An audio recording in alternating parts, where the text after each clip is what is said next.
You know, little Jay-Z. What's going on, Worcester? Oh, sound. What's going on, Worcester? Same bad time, same bad station. It's your man, Keith Laporte, a.k.a. Mr. Moscato, a.k.a. Sir Lord Keys the Thor, the greatest man on the face of this earth. And I'm Trooper Joe, and I'm here to keep it real for you. And as always, the substitute preacher for Mike Talk a Lot, Mike Camera Action, Michael J. Thriller. Oh man, what else? A Beautiful Mind. Beautiful mind. Mike, the great one, Mike, and Nate Peter Ghost Kunta, 1 foot off, Barack King X. Shout outs to both of them. I miss you guys. Yeah, I hope they're all right. Yeah, hope to see y'all soon. Yeah, hope you're all right. Last I heard from Nate, he was fighting his vertigo, so maybe he's still under the weather because it's rough out there. Yeah, Right. hey, give us a call. You got a number if you're listening. You know, get well soon. If something's wrong, you know, give us a call. Let us know what's going on to Mike and Nate. But we're here now, you know. It's Tuesday. It's cold Tuesday. You know, I heard somebody say something about the weather being bipolar. So, you know, I know when I went to Jersey Sunday and it was beautiful. It was Really? beautiful. Yeah, I woke up out here and it was like 2 inches of snow in the car. Mm-hmm. We jumped on the road. We got there about Hartford. It was just, the weather started to get nicer and nicer.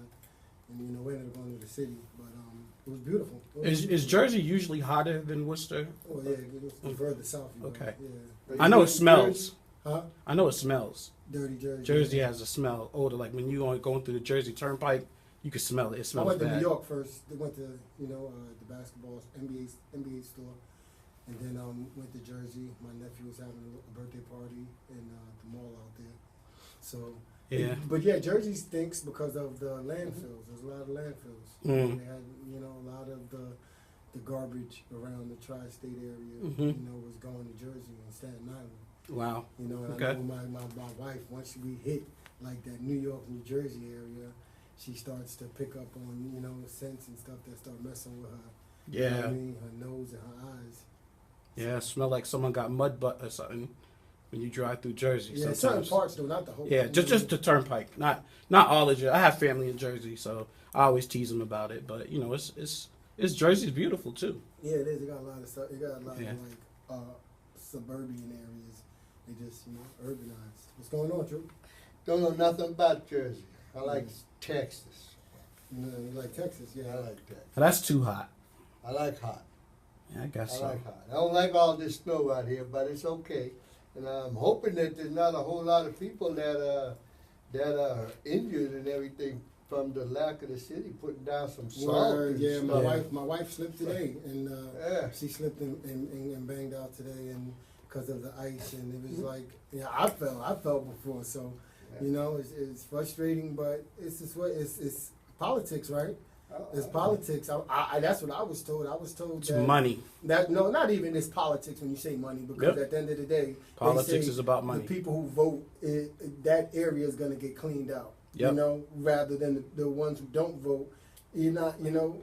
Think I about don't know. My streets are sheet of ice. Yep, mine too. But you live in a place where people have all-wheel drive vehicles. Yeah, but You don't see too many people driving a Honda Civic trying to get up. What I is know it? a whole lot of people can't get up the hill. Yeah, Salisbury Street. You know.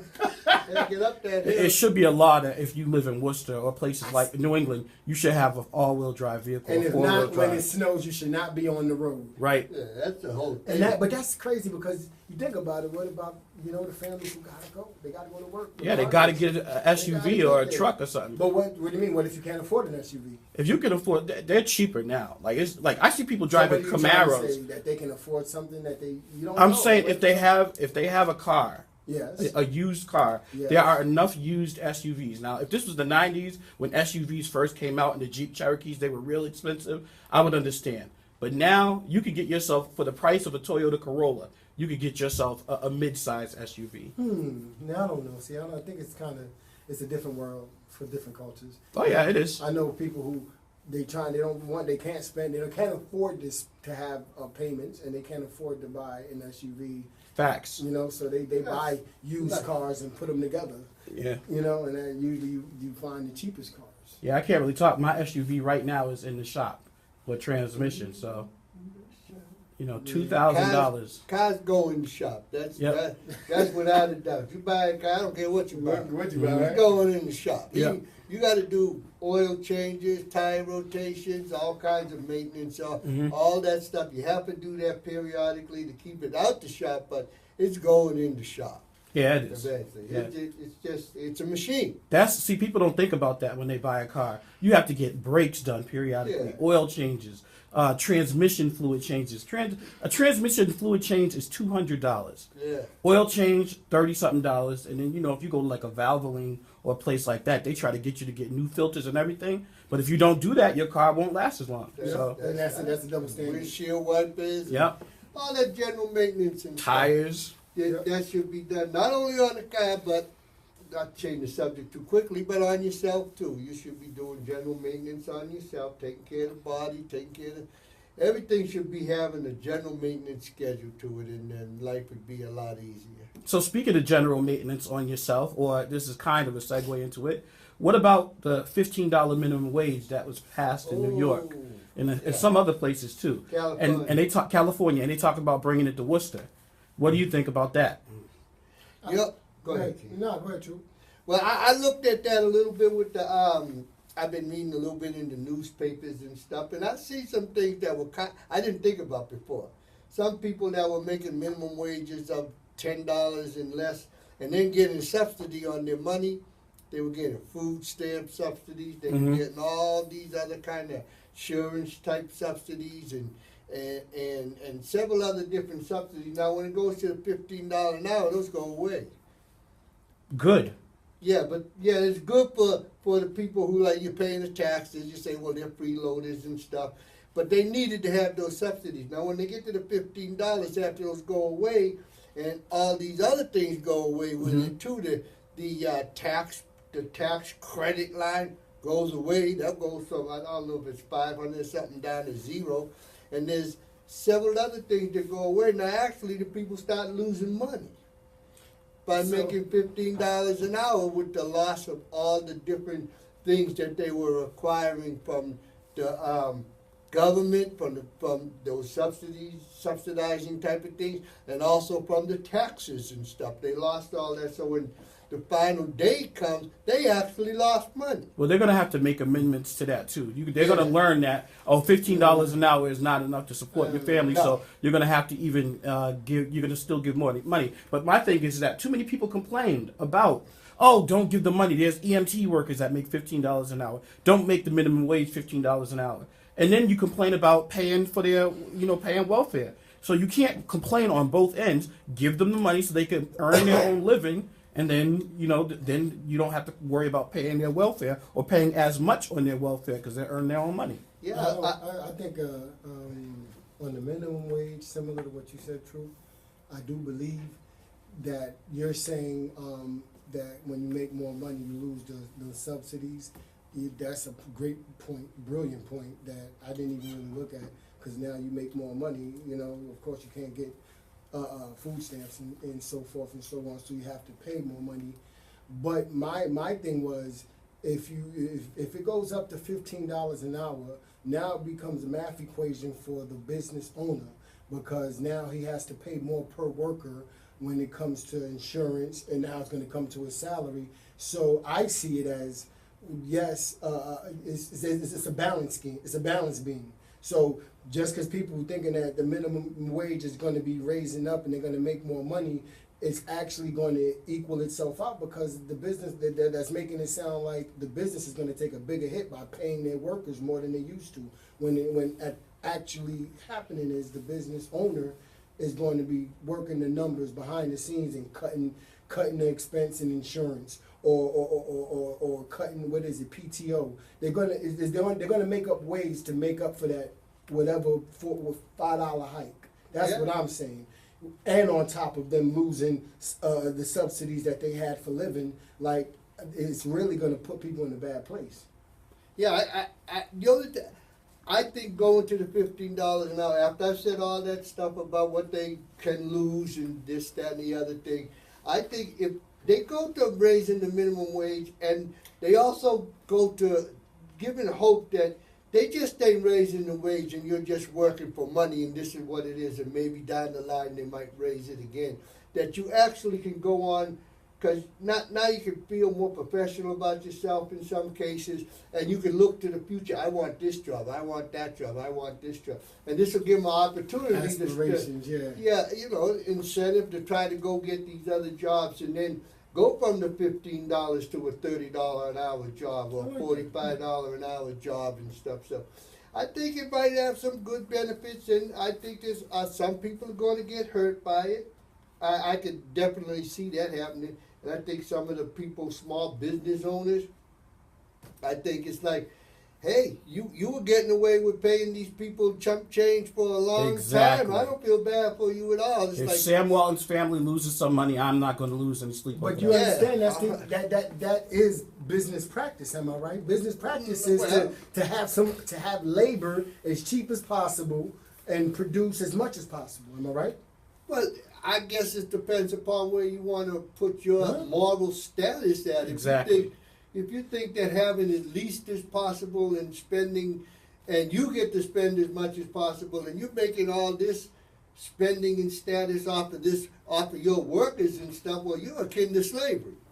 You know, pretty much, because now you get the opportunity to sit home and relish in all your fine big TVs and everything, and you don't care about your worker enough to see if he's even watching The Simpsons. Yeah, but I think that's what it is. It's a slave mentality society. You're either a slave for money, Yeah. you're a slave for religion, you're a slave for something in today's America.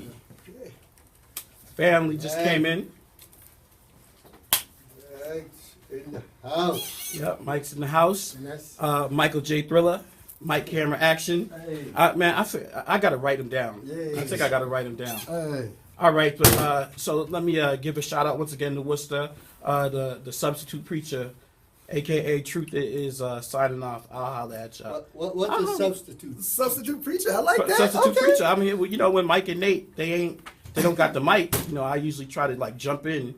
You know, to give a third perspective to the conversation. Substitute Well, it's preacher. just No. bad. You can talk. No, I know, but I'm here to work. So, but before I do, talking about the $15 minimum wage. Yeah. Connection to that is Worcester, and this was in the paper today. Affordable housing restrictions set to expire by 2020 for 2,618 units. What that means is that people who are living in housing now that's getting assistance to help pay their rent, you know, like how it goes according to how much you make.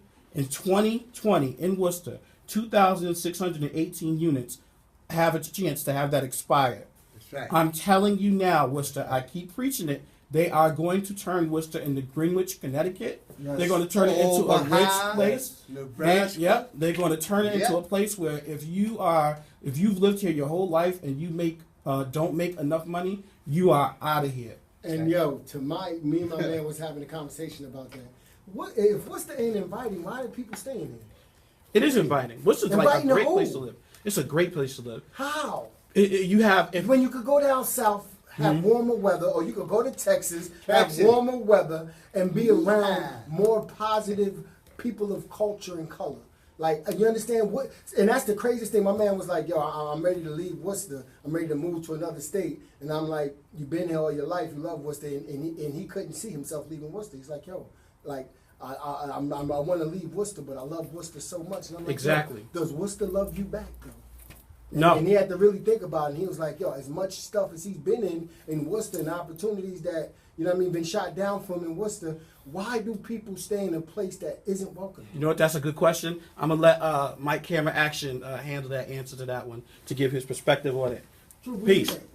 True. Go ahead. Well, I'm not from Worcester, so you know, Worcester. If I was to pick a place that I would call really Texas. home outside of Texas, I really like Texas. I would say Jamaica Plain. Jamaica I'm not there anymore. When the last time you been to Jamaica Plains, man?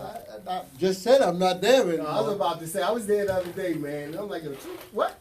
I can see you hightailing out of Jamaica I like Jamaica Plain. It was right there outside of Boston. I like Boston.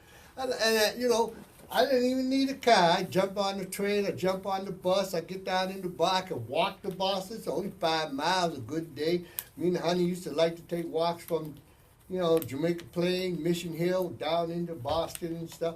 It was nice. You had all this Boston. And I'm sure for people who are born and raised and brought up in Worcester, that this type of same thing exists for them. They know the way around. They feel comfortable way around. They know where the potholes are. They know where the people are buried. They know all this stuff like that in Worcester, and it's comfortable for them. And then there's another side to this picture. Might be like the people in New Hampshire. Some people in New Hampshire, it's downright outlandish up there. You know, they've been there. I remember I lived up in Lebanon, New Hampshire. It was fun. I thought it was crazy anyway. They was talking about going to this place. Oh, we'll go over to, I think they call it the 7 Barrel. All right, what's over in the 7 Barrel? It was like an eatery with a little bar and stuff.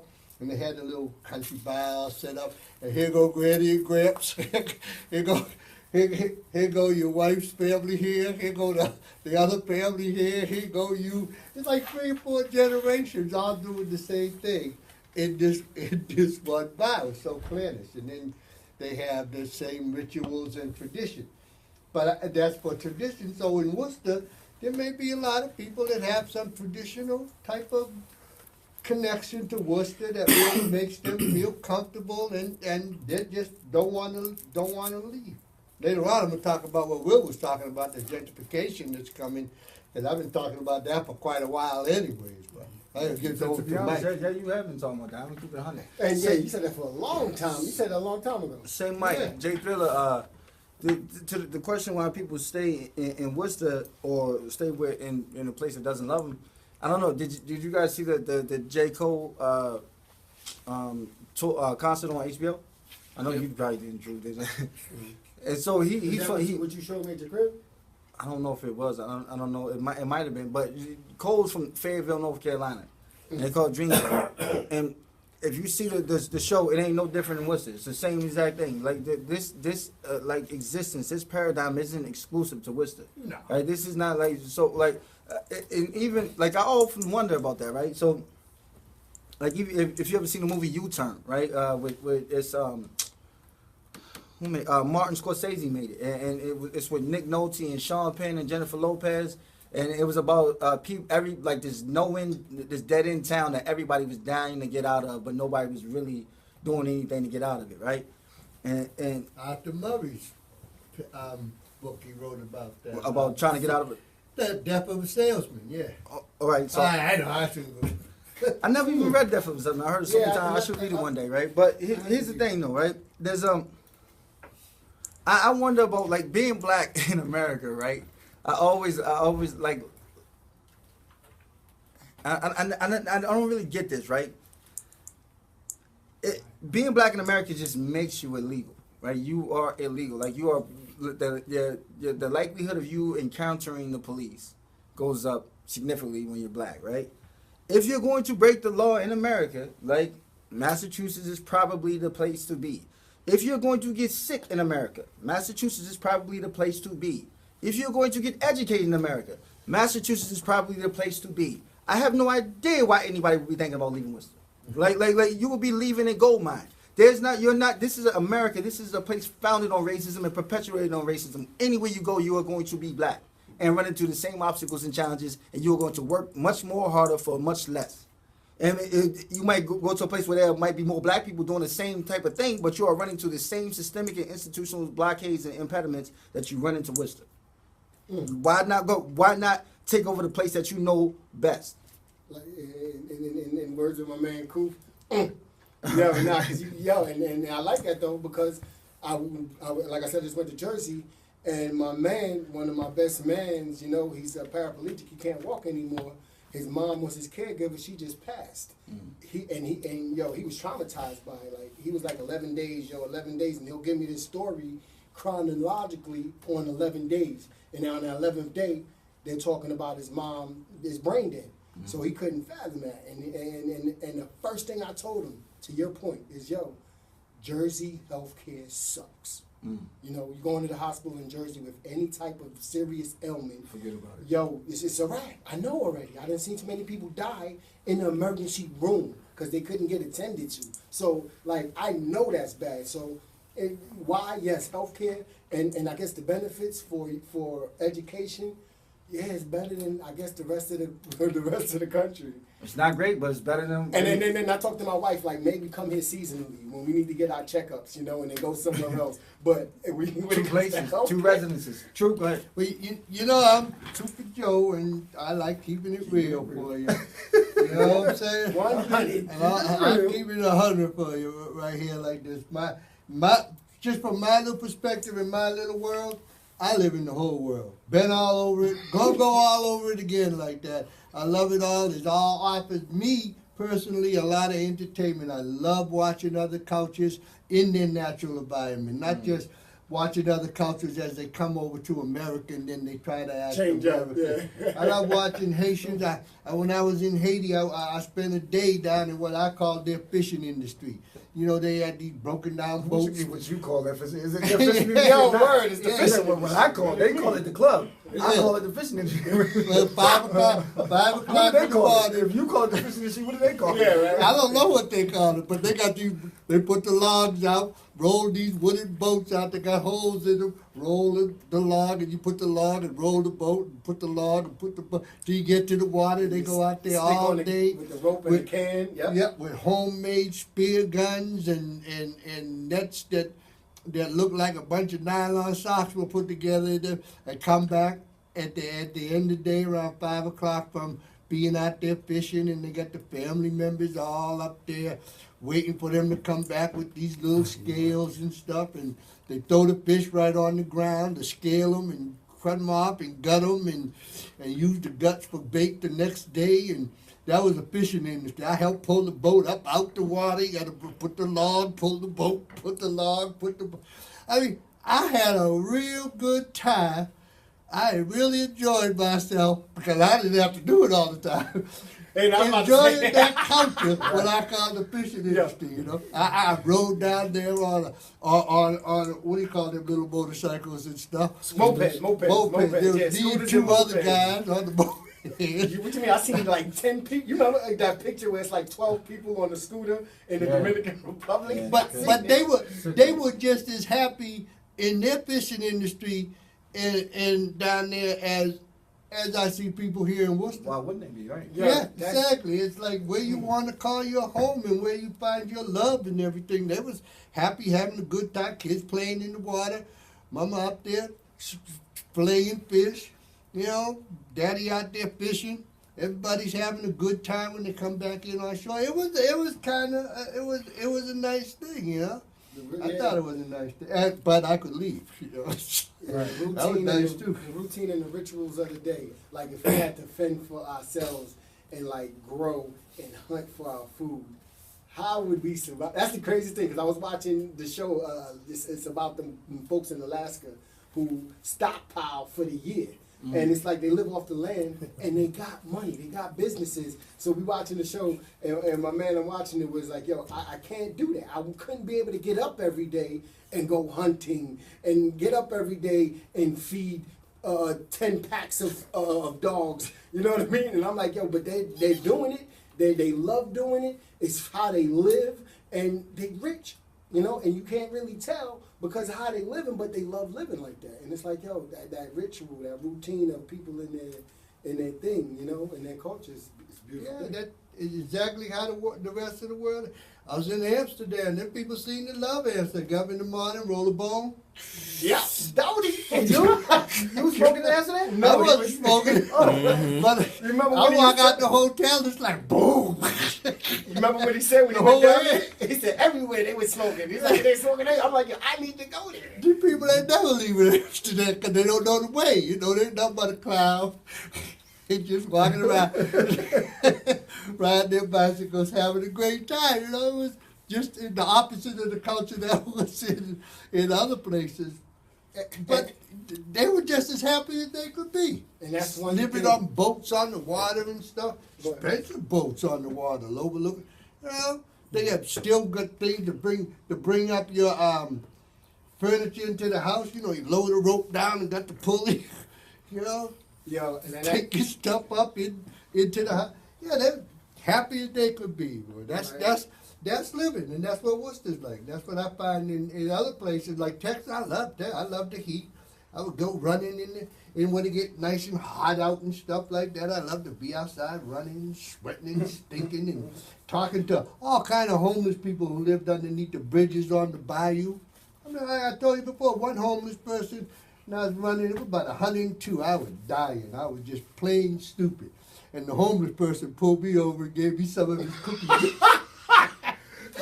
like I'm homeless. This mug over here, he crazy. He needs some cookies. Yeah, he needs something, right? That's But big. you know, he was as happy as people up here was in his house. Right. He lived underneath there in this little cardboard house, just as happy as he could be, and sharing just like other people did. He shared his cookies with me, you know.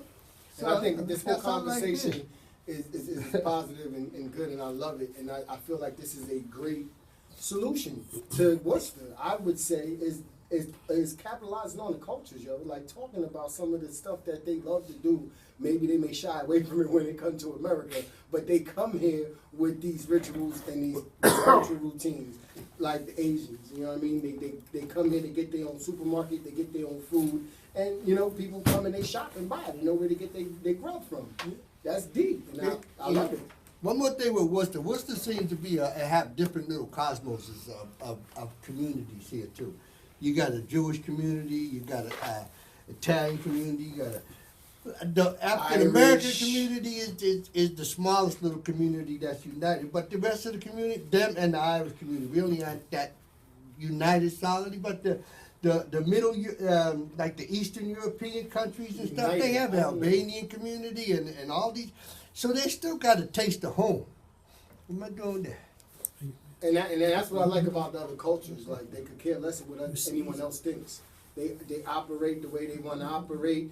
You know what I mean? They come out here in 12 inches of snow with some chincletas on, shoveling snow. Like, you know what I mean? That's deep. You know, I'm like, wow, ain't your feet cold? Like, and then, you know, they feet numb, everything numb, but they still out here. That's deep. That's deep. That's my answer. What's up with this gentrification though? The gentrification? Yeah. It's starting. Oh, It's been starting. It's been starting. Hanover.